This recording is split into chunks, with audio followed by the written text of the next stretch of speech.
nunca imaginei que um homem fosse capaz de abandonar a esposa com 4 filhos pequenos e desaparecer como se a família nunca tivesse existido. Mas foi exatamente isso que o pai dos meus filhos fez. Meu nome é Maria e tenho 62 anos. Quando eu tinha apenas 32, meu marido, o Manuel, me deixou numa manhã qualquer, sem aviso prévio, sem um bilhete, sem uma palavra. Ele simplesmente foi embora, levando consigo a nossa estabilidade, as nossas promessas e qualquer ilusão que eu ainda tinha de um futuro juntos. Me deixou com 4 bocas para alimentar, uma hipoteca me sufocando e um coração que não tinha tempo para se partir, porque o urgente era sobreviver. Os primeiros dias foram um pesadelo silencioso. Eu me levantava antes do amanhecer para arrumar meus filhos para ir à escola. Depois, saía para procurar algo, qualquer coisa, que me permitisse colocar comida na mesa. Encontrei um pequeno terreno abandonado numa esquina movimentada do bairro e, sem saber nada do ramo, decidi vender materiais de construção. Comprei uns sacos de cimento fiados e os empilhei debaixo de uma lona. Ninguém acreditava em mim, mas eu não tinha mais opção de falhar. Suportei olhares de deboche, comentários machistas e a dor de carregar fardos que pesavam mais que minhas forças. Minhas mãos ficaram cheias de calos, minhas costas endureceram, mas minha vontade se transformou em ferro. Dias após dia, comecei a notar que alguns clientes voltavam só para me ver ali. Tão firme, tão disposta, eles respeitavam o que nem eu mesma entendia ainda, que eu estava construindo algo grande, uma nova versão de mim, que não conhecia o medo. A única coisa que me doía era o silêncio do Manuel. 30 anos se passaram desde aquele abandono e hoje, quando a vida finalmente me sorri, o destino decidiu cuspir na minha cara. Esta tarde, uma caminhonete velha estacionou em frente à minha casa e dela desceu um homem curvado, de cabelo grisalho e um olhar que eu não reconhecia. Mas aquela voz... Maria, precisamos conversar, disse ele como se tivesse direito. O pior foi o que ele acrescentou depois. Vim buscar o que me é devido. Por um instante, não soube se estava em um pesadelo ou se a vida tinha a audácia de me trazer de volta o mesmo homem que me deixou na miséria, agora exigindo uma parte do que ele nunca ajudou a construir. Manuel parecia mais velho, mas não mais sábio.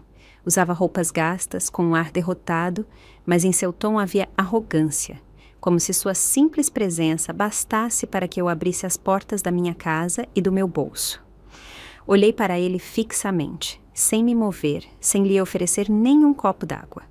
Perguntei o que ele queria, embora no fundo eu já soubesse. Ele me disse que havia vindo para reivindicar o que era dele, que afinal, aquilo também era parte da vida dele, que éramos uma família. Quis rir, mas não consegui. Família não é quem planta filhos e vai embora, é quem fica para levantá-los do chão quando não há nenhum pão para o jantar. Ele falava como se eu lhe devesse algo, quando foi ele quem me deixou com 4 crianças famintas e dívidas até o pescoço. Respondi que ali não havia nada dele.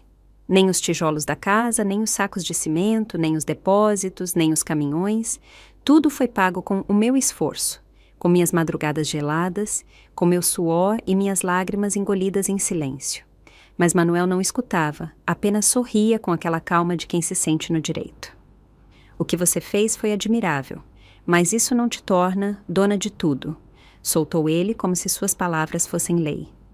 No mundo dele, bastava ser homem e pai ausente para merecer tudo. O que mais me doeu não foi a sua ousadia, mas a maneira como ele disse, como se a minha história não tivesse valor. Naquela mesma noite, um dos meus filhos veio me ver. Havia recebido uma ligação do pai. Mãe, é verdade que ele voltou? Perguntou com a testa franzida. Eu disse que sim. A reação dele não foi de raiva, mas de dúvida. Talvez você devesse ouvi-lo, ele disse. Naquele instante, senti algo dentro de mim se quebrar. Será que meus próprios filhos estavam começando a se colocar no lugar dele? Naquela noite não consegui dormir. Revirei na cama lembrando de cada sacrifício. De cada noite que passei contando moedas para pagar a luz. Cada vez que engoli o orgulho para que meus filhos não sentissem o vazio do pai. E agora, depois de ter levantado sozinha tudo o que temos, eu deveria enfrentar não só o retorno do homem que me abandonou, mas também a mornidão daqueles que cresceram vendo tudo o que passei. Eu não esperava que o odiassem, mas sim que lembrassem quem o sustentou quando ninguém mais o fez. No dia seguinte, Manuel retornou como se meu silêncio anterior tivesse sido um convite. Ele trazia papéis velhos e falava de direitos, de bens conjugais, de que lhe cabia uma parte por lei. Tentei manter a calma, mas por dentro fervia. Que parte? A da fome, a do frio que seus filhos passaram enquanto você andava com outra. Eu não gritei nem o insultei, mas deixei claro que minha vida não era um bolo para ele vir repartir. Dessa vez, quem se foi sem resposta foi ele. As coisas se complicaram quando meus outros filhos começaram a chegar. Alguns vieram indignados, prontos para me defender, mas outros, mais calados, faziam perguntas incômodas. E se ele tiver razão legalmente, não seria melhor evitar problemas? Doía-me ver como a dúvida se infiltrava em suas vozes, como se o fato de Manuel compartilhar o sangue bastasse para apagar os anos de abandono. Eu não os reprovei em nada, mas em meu peito começava a crescer uma tristeza mais forte que a raiva. Naquela mesma semana, minha filha mais nova, a mais próxima de mim, veio passar uns dias. Notei o silêncio dela, o desconforto. Uma noite, enquanto preparávamos café, ela soltou a frase que me partiu em duas. Mãe, o pai também sofre. Não soube o que dizer.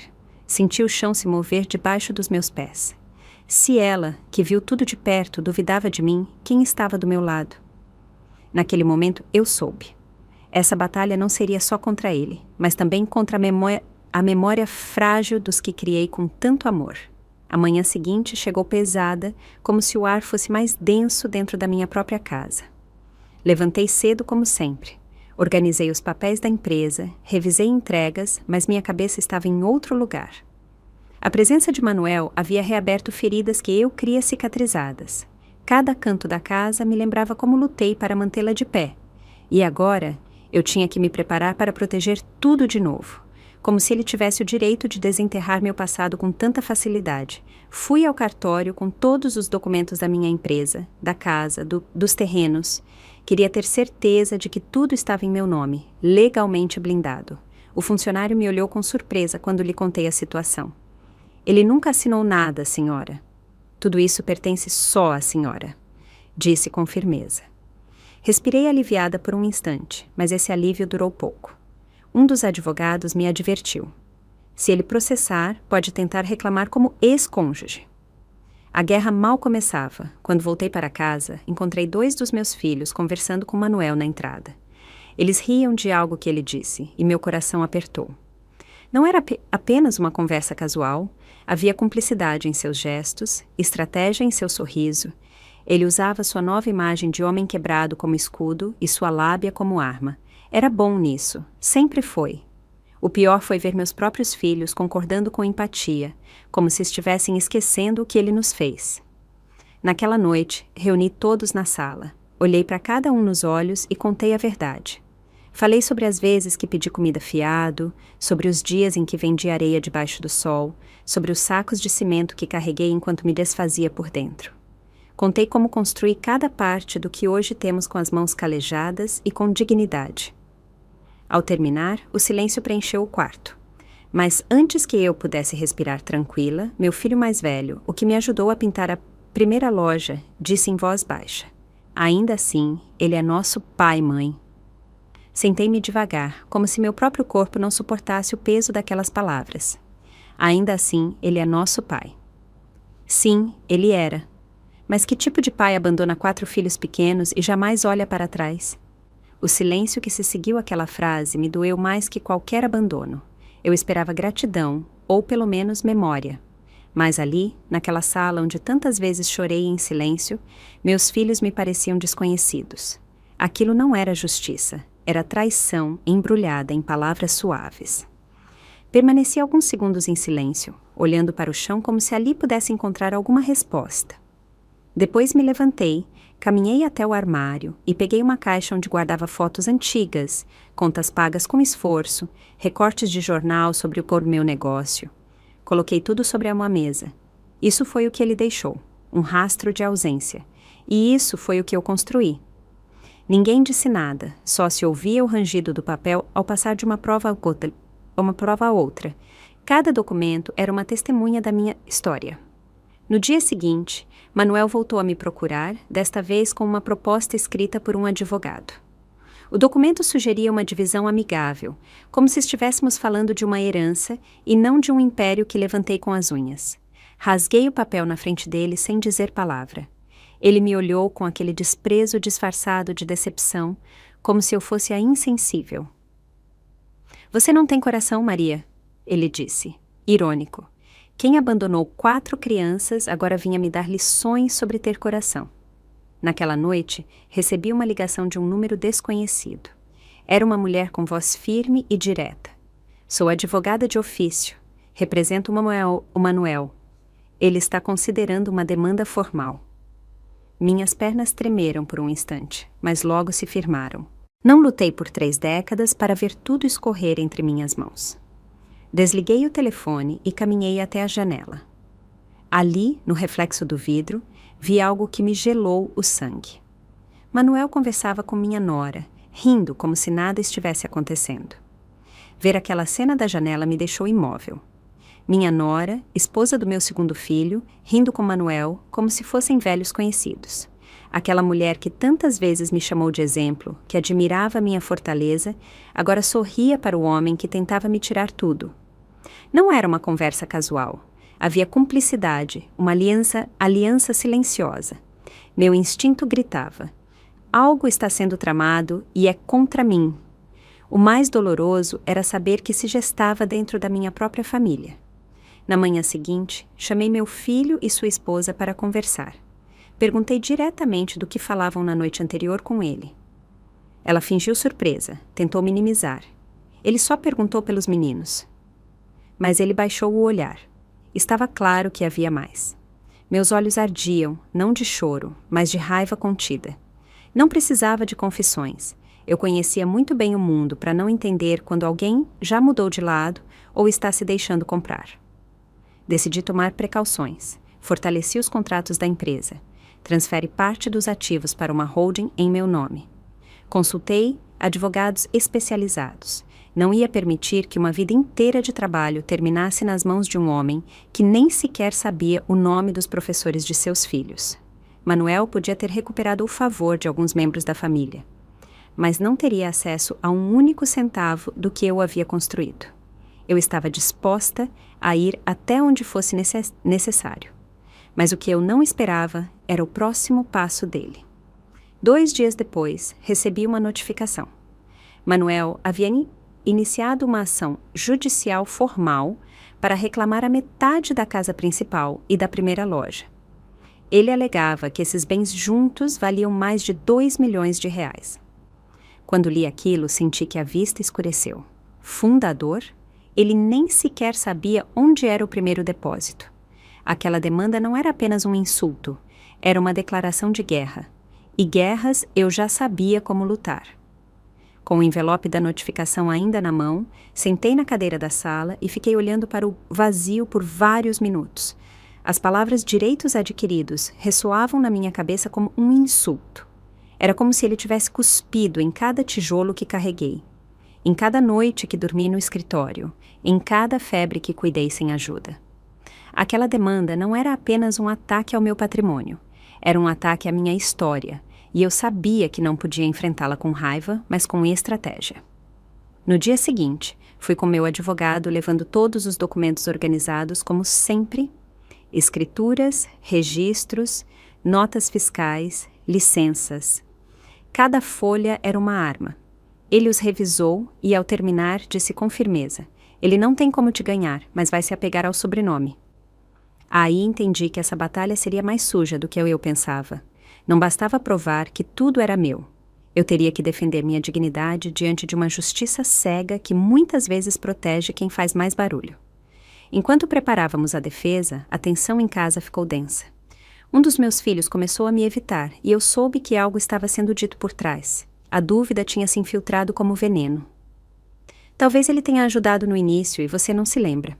Ouvi minha nora murmurar, interessada. Eu sabia que era mentira. Manuel nunca colocou um único centavo, jamais carregou um saco, nem perguntou como estava a loja. Mas a manipulação já havia entrado na minha casa, e isso me doía mais do que qualquer julgamento. Naquela noite, sozinha na cozinha, olhei uma foto antiga onde aparecíamos juntos antes de ele ir embora. Eu ainda sorria naquela imagem ingênua, acreditando que o amor era suficiente para manter uma família unida. Agora, com uma demanda que ameaçava tirar tudo de mim, entendi que o amor não constrói paredes nem paga dívidas. O trabalho, sim. E se aquele homem queria arrancar até o último tijolo, ele teria que enfrentar a mulher que ele mesmo deixou largada, mas que aprendeu a se levantar sozinha. Poucos dias depois, recebi uma intimação para comparecer a uma audiência preliminar. Meu advogado me explicou que Manuel pedia, baseado no antigo regime matrimonial, a metade dos bens originais, a casa e a primeira loja. Segundo a estimativa dele, esses bens juntos valiam mais de 2 milhões de reais. Eu ri por dentro. Aquela loja não valia nem 5 mil quando ele sumiu. E agora, 30 anos depois, ele pretendia colher o que nunca plantou. No tribunal, Manuel apareceu vestido com uma humildade calculada. Camisa amassada, rosto cansado e até uma bengala que nunca havia precisado. Alegou estar doente, sem recursos, e que tudo o que eu construí foi graças ao que iniciamos juntos. Eu o escutava em silêncio, com o estômago embrulhado. Ele falava com tanta segurança que, por um momento, até a juíza pareceu duvidar. Mas bastou que meu advogado apresentasse os documentos para que o castelo de mentiras dele começasse a desmoronar. Mostramos recibos, registros fiscais, extratos bancários de quase 30 anos. Provamos que tudo estava em meu nome, que cada expansão, cada terreno, cada caminhão havia sido comprado com meu dinheiro. Inclusive as franquias mais novas, hoje avaliadas em mais de 6 milhões de reais, estavam legalmente blindadas. Mesmo assim, Manuel não baixou o olhar. Continuava acreditando que podia ganhar. Sua teimosia já não dava pena, dava medo. Saí daquela audiência com o coração ardendo. A juíza adiou sua decisão para revisar os bens em detalhe, e isso deu a Manuel mais tempo para continuar envenenando minha família. E ele estava conseguindo. Ao chegar em casa, encontrei minha filha chorando. "Por que você não dá algo a ele, mãe? Nem que seja um pouco." Senti a alma se partir. Eu que lhes dei tudo: teto, escola, comida, futuro. Agora eu era avarenta, e quem os abandonou de repente era mártir. Os dias seguintes foram um desfile silencioso de olhares tortos e sussurros dentro da minha própria casa. De repente, parecia que eu havia me tornado uma mulher egoísta por proteger o que construí com minhas próprias mãos. Meus netos, ainda pequenos para entender, continuavam me abraçando com inocência. Mas os adultos, incluindo aqueles que cresceram dormindo em colchões doados, já estavam convencidos de que Manuel merecia algo. A ingratidão doía mais do que qualquer guerra legal. Para me distrair, fui a uma das lojas. Os funcionários me receberam com alegria sincera, tratando-me como o que sou: a fundadora, a chefe e a mulher que transformou uma pilha de areia em um império. A rede de lojas era sólida, com mais de 20 filiais por todo o estado, cada uma bem documentada. Só em estoque havia mais de 1 milhão de reais em materiais. E isso sem contar os imóveis, a frota e o valor da marca. Toda essa grandeza era fruto do meu trabalho. Ao sair, recebi uma ligação que me gelou o sangue. Um terreno que comprei anos atrás e que agora vale mais de 500 mil reais ainda estava registrado em nome de ambos. Um erro de juventude, uma assinatura feita nos primeiros anos, quando eu ainda acreditava que ele voltaria. Meu advogado confirmou: se Manuel provar que nunca renunciou a esses direitos, ele pode tentar leiloar o imóvel. Senti o coração na garganta. Não ia permitir que ele tocasse nem 1 centímetro do meu esforço. Voltei para casa com passos firmes e a alma em ebulição. Chamei todos os meus filhos para uma conversa definitiva. Expliquei tudo: os bens, o risco real, a possibilidade de perder uma parte do que um dia seria a herança deles. Mas, ao olhar seus rostos, vi algo pior que a dúvida. Vi cálculo, vi interesses. Um deles até perguntou em voz baixa: "E se ceder algo nos der paz a todos?" Naquele instante, entendi que estava sozinha, completamente sozinha, nesta guerra. Aquela noite foi a primeira em anos que dormi com a porta do quarto trancada, não por medo físico, mas para proteger o que ainda restava da minha paz. O que mais me aterrorizava não era o processo legal, nem as artimanhas de Manuel. Era a possibilidade de meus próprios filhos desejarem que eu cedesse, não por justiça, mas por conveniência. Eu não construí um império para compartilhá-lo com um homem que só voltou pelo cheiro do dinheiro e menos ainda para satisfazer a mornidão daqueles que criei com amor. Na manhã seguinte, preparei café e sentei sozinha na varanda, como fazia nos velhos tempos. Observei o movimento do bairro, os caminhões da empresa, os clientes entrando na loja da esquina. Ali estava minha vida escrita em cimento, suor e sacrifício. Por um momento pensei em vender tudo e desaparecer, começar de novo com outro nome, em outro estado, mas a raiva me mantinha de pé. Este território também era meu, e se Manuel queria guerra, ele a teria no meu terreno. No tribunal, apresentamos mais provas. Áudios, depoimentos de ex-funcionários, cópias de transferências bancárias. Cada documento confirmava que Manuel jamais fez parte do negócio, nunca investiu um único centavo. Ainda assim, sua defesa argumentava apoio moral e contribuição emocional. A farsa era tão absurda que a juíza franziu a testa. Mas o julgamento continuava, porque a lei não premia o esforço. Premia o que está no papel. E ele ainda tinha uma carta na manga. O terreno antigo. Meu advogado propôs uma jogada arriscada. Comprar a parte dele antes que ele pudesse leiloá-la. Ofereci R$100.000 para resolver o assunto rápido. Para minha surpresa, ele recusou. Quero a metade de tudo. Não apenas um pedaço, disse sem piscar. Aí entendi que ele não buscava um acordo. Buscava revanche.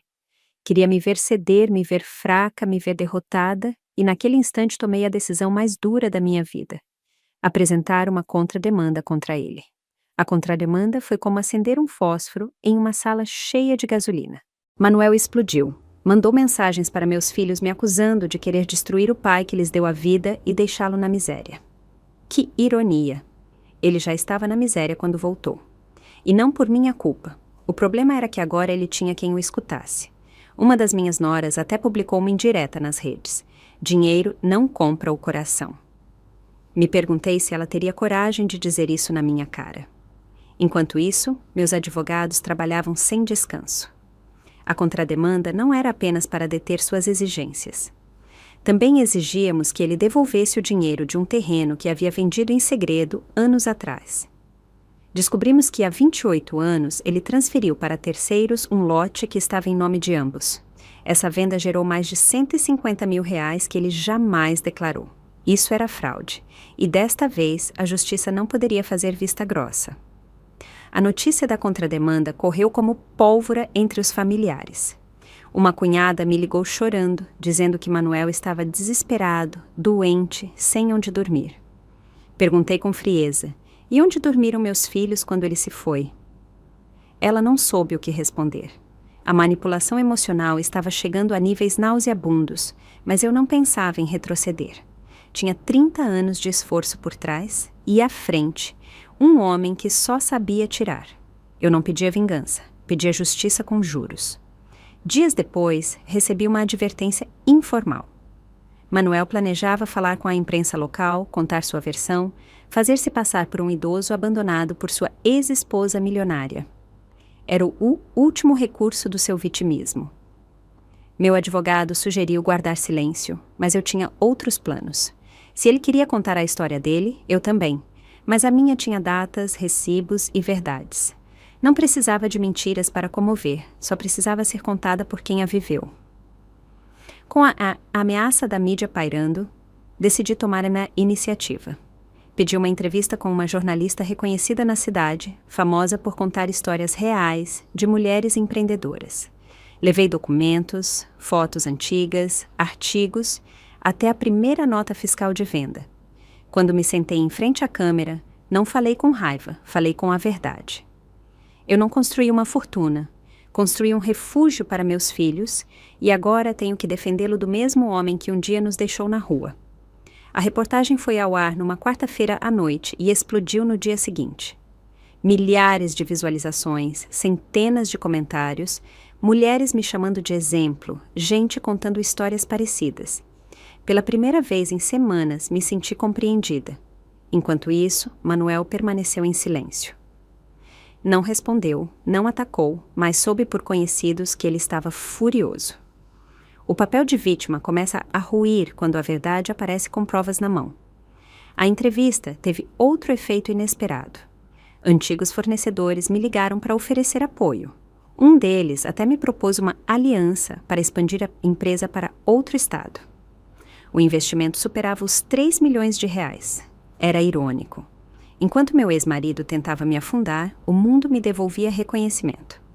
Mas dentro da minha casa, a tensão não se dissipava. Meus filhos evitavam falar do assunto e esse silêncio era mais frio do que qualquer crítica. Naquela noite, ouvi uma conversa atrás da porta. Era meu filho mais velho falando com a esposa.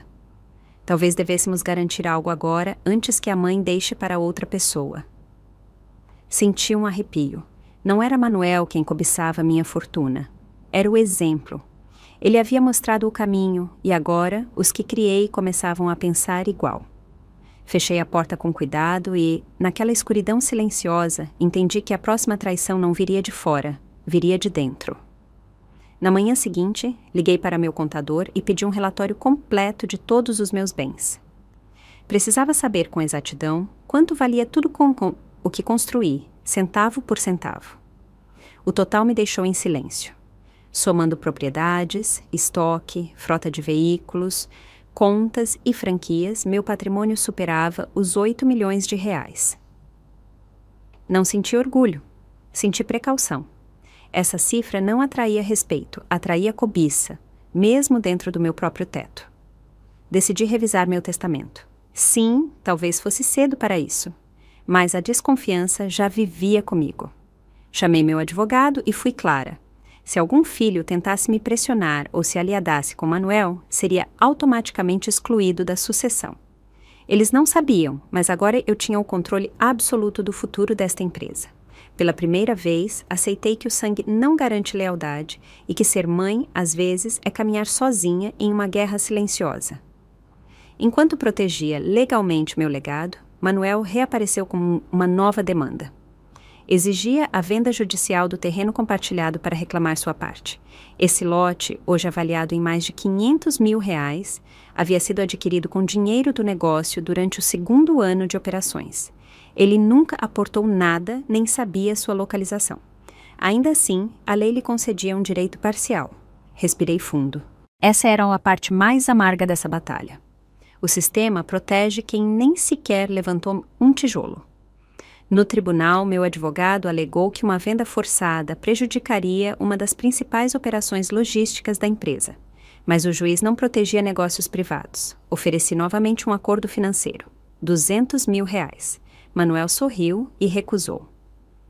O que eu quero não é dinheiro, é dignidade, disse ele como se não fosse o mesmo que fugiu quando seus filhos ainda usavam fraldas. Com aquele sorriso, entendi tudo. Ele não ia atrás de dinheiro, ia atrás da minha destruição. A tensão ficou tão densa que parecia grudar nas paredes. Os advogados trocavam notificações como se fossem espadas, e o julgamento era um campo minado. Mas o que eu não esperava era que um dos meus filhos viesse me ver com um pedido absurdo. Sentou-se na minha frente, com os olhos baixos, e soltou. Pai diz que quer falar com você a sós, sem advogados. Respirei fundo. Parte de mim queria mandá-lo para longe, mas outra parte, a mãe, ainda queria entender por que aquele homem havia retornado. Aceitei vê-lo, mas em um lugar público. Nos encontramos em uma cafeteria discreta. Manuel já estava lá com seu rosto derrotado e olhos mais vivos do que nunca. Sentou-se sem cumprimentar e foi direto ao ponto. Não quero tudo, Maria. Só 1 milhão para recomeçar. 1 milhão de reais. Quase soltei uma gargalhada. Um novo começo. Ele falava como se a vida lhe devesse um prêmio por ter sumido. Aquilo não era reconciliação, era chantagem disfarçada de nostalgia. Olhei fixamente para ele e disse: Você foi embora quando não havia nada. Não volte agora que há tudo. Ele nem se abalou. Disse que tinha direito, que havia testemunhas, que podia provar que ele inspirou a ideia do negócio. Era isso. Ele não queria justiça. Queria que eu o validasse como algo que jamais foi. Quando me levantei para ir embora, ele me soltou uma frase que me gelou a alma. Se não me der algo, farei com que seus próprios filhos tirem de você. A guerra já não era legal, era pessoal, e ele estava disposto a usar meus filhos como munição. Voltei para casa em silêncio. Cada palavra dele ecoava na minha cabeça como um veneno. Agora eu sabia com certeza. Manuel não buscava apenas dinheiro, queria me quebrar por dentro, e o pior era que ele podia conseguir. Ao entrar, vi minha filha conversando com minha nora. Ambas se calaram ao me ver. O veneno já corria pela minha casa. Eu havia construído um império e agora tinha que defender meu trono, inclusive daqueles que o herdariam. Naquela noite, sentei-me sozinha em meu escritório e comecei a escrever. Não eram contas nem notas de trabalho, eram memórias. Queria deixar registrado, com a minha própria letra, tudo o que havia vivido, desde o dia em que Manuel foi embora até seu retorno, reclamando o que nunca construiu. Escrevi sobre os empréstimos negados, as noites sem luz, os cadernos molhados onde anotava cada venda. Não era apenas um desabafo. Era um testemunho, uma defesa escrita com a alma, para o caso de um dia todos decidirem esquecer. Dias depois, chegou uma carta pelo correio. A audiência final já tinha data. Faltavam 3 semanas para o desfecho legal dessa guerra. Preparei-me como quem vai para uma batalha que não pediu, mas sabe que não pode perder.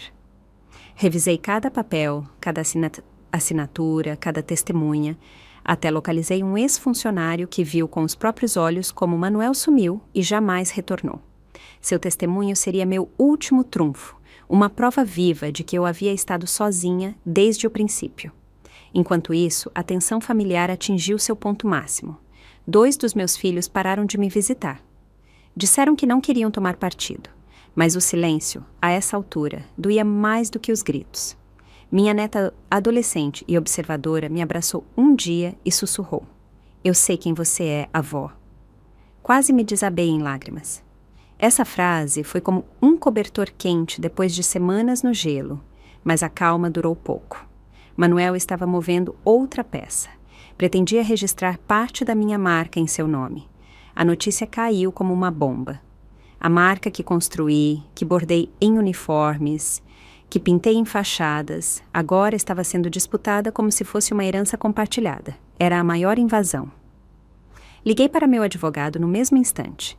Que ele registre o que quiser, mas isso eu arranco com os dentes. Naquela mesma tarde, apresentei uma oposição formal e enquanto assinava o documento, fiz uma promessa muda. Ele sairá da minha vida por bem ou pela justiça. A audiência final estava marcada para uma segunda-feira cinzenta, como se até o céu soubesse o que estava em jogo naquele dia. Cheguei com meus advogados, o rosto sereno, mas o coração alerta. Manuel já estava lá, flanqueado por 2 dos meus filhos, os mesmos que já não me falavam. Essa imagem me rasgou. Eles davam a mão ao homem que nos deixou sem olhar para trás, como se tivessem se esquecido dos invernos sem cobertor, dos uniformes escolares que eu lavava à mão, dos pratos de arroz sem carne. A juíza começou lendo as demandas de Manuel. Metade da casa, da loja original e dos lucros dos últimos 5 anos. No total, ele reclamava mais de 3 milhões de reais. Meu advogado se levantou e começou a expor a defesa, documento por documento. Mostrou provas, depoimentos, notas fiscais. Cada palavra dele era um tijolo na muralha que me protegia. Quando terminou de falar, olhei para a juíza direto nos olhos e disse: "A única coisa que ele construiu foi a própria ausência." O silêncio foi absoluto. Manuel tentou responder com seu teatro habitual. Falou de sonhos compartilhados, de ideias que plantamos juntos, de momentos inspiradores, mas não tinha provas, apenas frases vazias. A juíza pediu uns dias para deliberar. Saímos sem nos olhar nos olhos. Já em casa, uma surpresa me esperava. Minha filha mais velha estava lá, parada na porta com os olhos úmidos. "Mãe, eu não sabia de tudo, perdão." Foi a única coisa que disse antes de me abraçar. E por um momento senti que ainda havia algo a salvar, mas a trégua não durou muito. No dia seguinte, meu advogado me ligou com um tom grave. "Maria, Manuel solicitou uma medida cautelar para congelar as contas da empresa." Fiquei sem ar por um segundo. Ele já não queria ganhar, queria destruir. Se ele não podia ter meu império, então ia tentar queimá-lo desde a raiz, e o faria usando qualquer recurso. inclusive os nomes dos meus próprios filhos. A tentativa de congelar as contas foi como uma punhalada nas costas. A empresa não parou, mas o impacto foi brutal. Notas, entregas, pagamentos, tudo ficou em pausa por horas. Felizmente, o juiz rejeitou a medida no mesmo dia, reconhecendo o dano que causaria aos trabalhadores. Ainda assim, a mensagem estava clara. Manuel não queria justiça, queria vingança e estava disposto a levar todos junto, inclusive os filhos que um dia deixou para trás. A resposta foi imediata. Meus advogados apresentaram uma denúncia por má-fé processual. Mostramos provas de que Manuel mentiu em várias declarações, ocultou bens e manipulou datas. Se aceita, a multa poderia superar os R$100 mil. Era a nossa ofensiva final, que apontava direto para a credibilidade dele. A mídia começou a mudar o tom. Um jornal publicou: ex-marido de empresária enfrenta acusações de fraude. Era pequeno, mas cada palavra contava. Em casa, o ambiente também começou a mudar. Meus filhos mais distantes já não conseguiam me olhar nos olhos. Em contrapartida, minha filha reconciliada começou a me acompanhar nas reuniões. Inclusive, pediu para aprender sobre a administração. Pela primeira vez, senti que uma parte do meu legado talvez não morreria comigo, mas o medo continuava lá. Sabia que Manuel não ia cair facilmente e não me enganei. Na semana seguinte, ele apresentou uma nova demanda. Pedia pensão compensatória. Segundo ele, merecia R$10 mil mensais pelo desequilíbrio econômico após o divórcio. Era grotesco. Eu, que havia criado 4 filhos sozinha, agora deveria manter quem nos deixou na miséria. A juíza solicitou mais provas antes de aceitar o pedido. Era minha oportunidade. Apresentamos um dossiê com todas as contas, documentos, cartas antigas de abandono. Era minha última jogada, e se a justiça não me protegesse, então o mundo inteiro saberia quem eu era realmente. A espera pela resolução pareceu eterna. Cada dia sem notícias era uma pontada de ansiedade. Mas eu não parei. Continuei trabalhando, dirigindo cada filial, visitando clientes-chave. Meu nome continuava sendo respeitado no meio e isso me dava força. Ainda assim, o temor de que a justiça falhasse a favor de Manuel me corroía por dentro. Não porque me afetaria economicamente. Eu tinha como resistir, mas pelo que significaria moralmente validar o homem que quis me apagar da vida dele. Uma manhã, meu advogado chegou com uma pasta na mão. Já saiu a resolução da pensão, ele disse. Respirei fundo. A juíza havia negado a demanda. Textualmente, reconhecia que Manuel abandonou o lar, que nunca participou da criação do negócio e que sua tentativa de obter dinheiro era desproporcional. Senti um peso ser tirado de mim. Não era apenas uma vitória legal, era um reconhecimento a toda uma vida de esforço, mas ainda faltava o mais importante: a decisão principal do julgamento. Naquela mesma tarde, outro dos meus filhos veio me ver, o que mais me havia evitado. Ele trazia uma expressão que eu não conseguia decifrar. Sentou-se em silêncio e, depois de alguns minutos, disse: eu não soube como reagir. Vi ele mal, velho, sozinho. Mas agora eu entendo. Ele só quer destruir o que você conseguiu. Não respondi, apenas o abracei. Não confiava totalmente ainda, mas algo havia se quebrado. Talvez o tempo, a verdade e o sangue ainda pudessem reconstruir o que Manuel quase arruinou por completo. Dias depois, recebi a notificação oficial. A juíza daria seu veredito em audiência pública. Era a última batalha.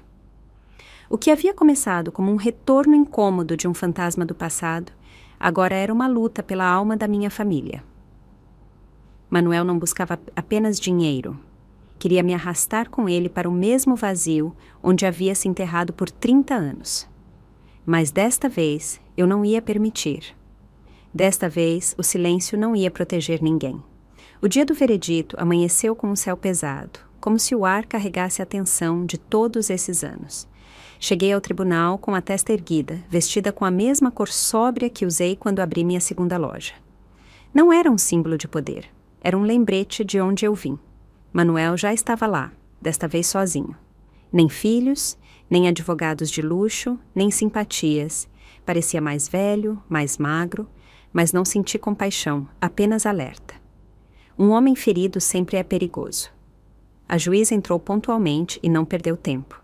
Leu os argumentos de ambas as partes. Sua voz era firme, sem hesitações, e então ela disse: é rejeitada a demanda do Sr. Manuel. Todos os bens em disputa foram construídos pela Sra. Maria sem participação alguma do demandante. Não procede compensação nem divisão. Fiquei imóvel. Senti o ar voltar aos meus pulmões depois de anos. Não gritei, não chorei. Fechei os olhos e agradeci em silêncio a cada dia que resisti. Mas Manuel não reagiu com derrota. Levantou-se lentamente e, antes de sair, me olhou fixamente. Você vai ficar sozinha, murmurou e se foi. Foi o último golpe dele, não legal, mas emocional. Ele sabia que havia perdido no papel, mas ainda tentava semear o medo. Saí do tribunal em meio a abraços, olhares de alívio, mensagens de apoio, mas a frase dele continuou girando na minha cabeça. E sim, ele tinha razão. E sim, o que restava agora era uma vida grande, mas vazia. Naquela noite, meus filhos me esperavam em casa. Todos, inclusive os que se afastaram, me abraçaram sem dizer nada. Eu não esqueci, mas algo se quebrou dentro deles. Também viram a verdade. Viram quem era o pai deles e quem sempre esteve lá.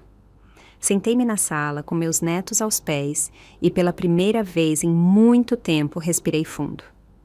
O julgamento havia terminado. Sim, mas agora começava algo mais difícil. Reconstruir a confiança, onde antes só restava silêncio. Os dias seguintes ao julgamento foram estranhos. Não sentia euforia nem descanso. Sentia uma espécie de vazio sereno, como quando termina uma tempestade e tudo fica em silêncio. Voltei às minhas rotinas, revisei depósitos, cumprimentei funcionários, organizei números, mas dentro de mim algo havia mudado. Por mais que a lei me tivesse dado a razão, uma parte da minha alma continuava ferida. Não pelo que Manuel tentou me tirar, mas por tudo o que revelou sobre aqueles que carregavam meu sangue.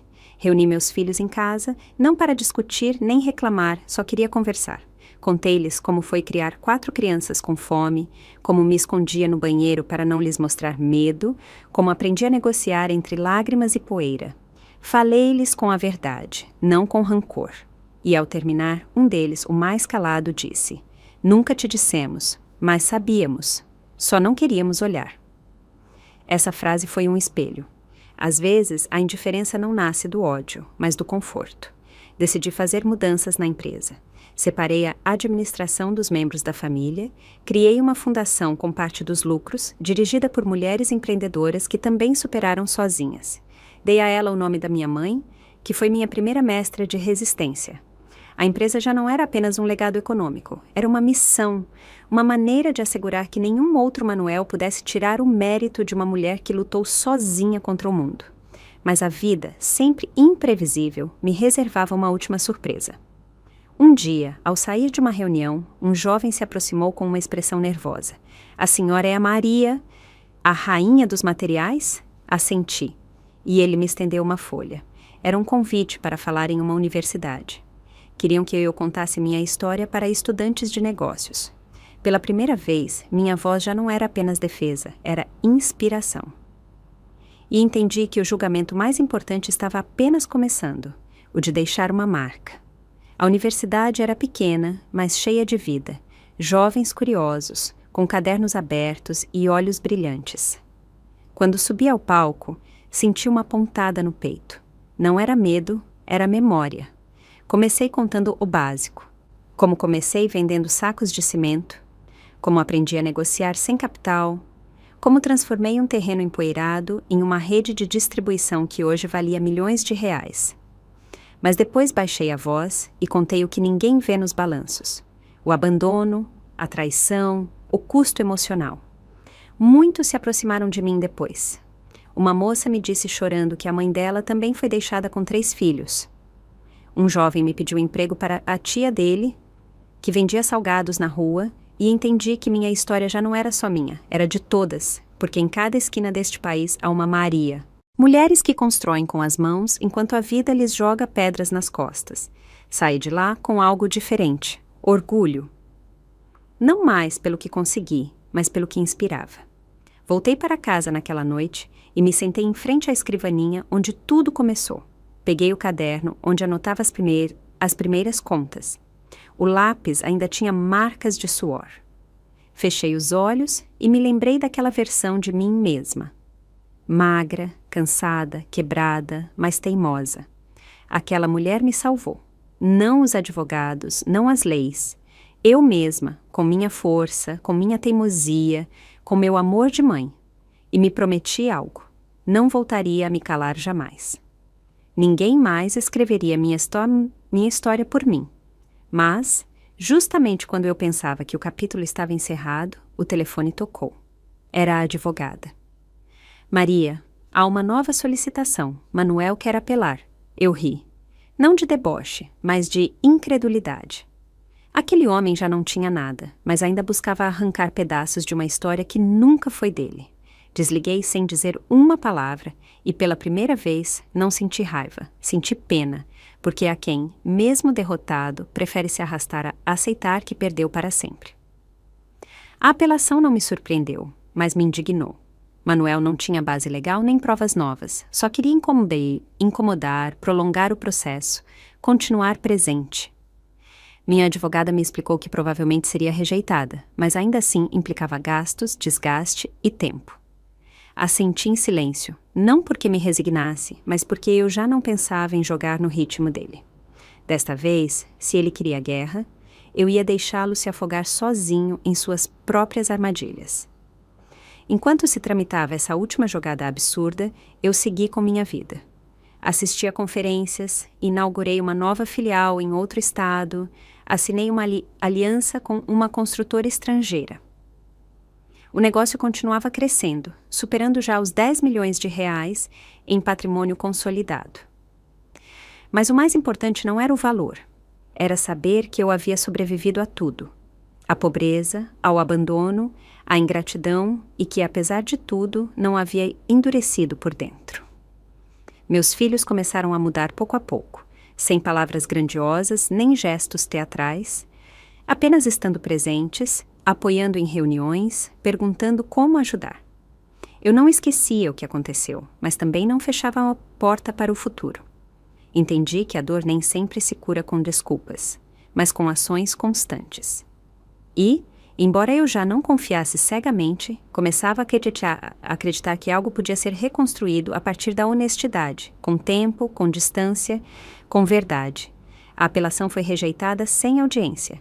A juíza assinou a resolução em uma linha seca, improcedente por falta de fundamento. Não celebrei, apenas guardei o papel em uma pasta como quem guarda uma lembrança desagradável. Manuel não voltou a ligar nem a aparecer. Desapareceu pela segunda vez, mas agora não me doeu, porque desta vez, quando ele se foi, já não tinha nada que pudesse me tirar. Nem dinheiro, nem poder, nem sequer um lugar na minha história. Com Manuel definitivamente fora do caminho, comecei a recuperar algo que nem sequer sabia que havia perdido, minha paz. Levantava-me todas as manhãs, sem revisar o celular, temendo novas demandas. Voltei a tomar café da manhã com calma, a caminhar sem pressa pelos depósitos, a sentar com meus netos para falar bobagens. O império continuava firme, mas eu já não vivia para defendê-lo. Agora o dirigia da serenidade, não do medo, e isso, depois de tantos anos, era uma vitória silenciosa, mas poderosa. Um dia, uma das minhas netas me pediu para ajudá-la com um trabalho escolar. Ela tinha que escrever sobre uma mulher admirável. Pensei que falaria de alguma cientista ou artista famosa, mas ao ver o rascunho, quase me vieram as lágrimas. Minha avó Maria é a mulher mais forte que conheço. Transformou pedras em casas, lágrimas em alicerces e abandono em fortaleza. Fiquei sem palavras, porque aquele pequeno texto tinha mais valor do que todos os reconhecimentos empresariais que pendiam no meu escritório. Comecei a escrever minhas memórias, não por vaidade, mas para deixar um registro. Porque histórias como a minha costumam ficar enterradas no silêncio. Histórias de mulheres que constroem enquanto todos lhes dizem que não podem, que sustentam famílias inteiras enquanto são invisíveis, que voltam do inferno, não para se vingar, mas para reconstruir. Cada página que escrevia era uma ferida que cicatrizava e cada lembrança, por mais dolorosa, era uma prova de que eu sobrevivia a tudo. Mas, justamente quando eu pensava que já não havia mais sobressaltos, recebi uma carta inesperada. Não de Manuel, não da justiça. Era de uma mulher chamada Laura. No envelope dizia: eu também fui abandonada por ele e tenho um filho que quer te conhecer. Fiquei gelada. Outro filho, outra história, outra vida marcada pelo mesmo homem. E soube naquele instante que a história ainda não havia terminado, apenas estava prestes a abrir um capítulo que jamais imaginei. A carta de Laura me deixou acordada a noite toda, não por raiva nem por medo, mas pela dimensão do que representava. Durante décadas, pensei que minha história com Manuel era um fracasso isolado, mas não. Era parte de uma cadeia de feridas de mulheres que também foram usadas e abandonadas. E agora, o filho de outra dessas histórias queria me conhecer. Não soube o que fazer, abrir a porta, fechar esse capítulo completamente. Tinha medo de que, ao fazê-lo, o passado se infiltrasse novamente em meu presente. Depois de vários dias, pedi a Laura que viesse com seu filho ao escritório. Quis que nos encontrássemos em um lugar neutro, com a energia do que construí. Quando entraram, reconheci os olhos de Manuel naquele jovem, mas também vi algo que ele nunca teve: humildade. Ele se apresentou com respeito, me chamou de senhora e a primeira coisa que disse foi: não busco dinheiro, só quero saber de onde venho. Foi como um golpe suave no peito. Aquele rapaz não vinha tirar nada de mim. Vinha encontrar sua própria verdade. Conversamos por horas, contei minha história e ele me contou a dele. Descobrimos coincidências, dores semelhantes, carências compartilhadas. Era estranho, mas também curador. Não o senti como uma ameaça. Senti como uma prova de que mesmo no caos, algo bom pode florescer. Ofereci ajuda se ele precisasse. Uma bolsa de estudos, um emprego, mas ele me olhou com firmeza e disse: obrigado, mas quero conseguir sozinho, como a senhora fez. Aquela frase me desarmou. Pela primeira vez, vi nos olhos de alguém o reflexo mais puro da minha luta. Naquela noite, voltei para casa. Olhei tudo ao meu redor, meus papéis, minhas fotos, meus netos brincando no quintal, e soube que havia conseguido não pelo dinheiro nem pelos negócios, mas porque, afinal, continuava sendo eu, Maria, a mulher que não quebrou, que não se vendeu, que não se deu por vencida. Fechei os olhos com uma paz que nunca antes havia sentido e, por fim, entendi que o que havia construído não era apenas um império, era um legado, e esse ninguém poderia me tirar jamais. E chegamos ao fim de mais uma história da vida com o Vozes de Maria. O que essa história fez você sentir? E se fosse com você, o que teria feito? Me conta nos comentários. Eu adoro ler o que vocês pensam. Se essa história tocou o seu coração, deixa o seu like e se inscreve no canal. E se você realmente quiser me apoiar, pode me enviar um super thanks. Esses gestos me ajudam muito a continuar trazendo essas histórias com muito amor e carinho para você. Na tela, você vai encontrar mais 2 histórias sinceras e profundas, que tocam o coração e nos ensinam lições valiosas sobre a vida. São histórias que emocionam, ensinam e fazem refletir.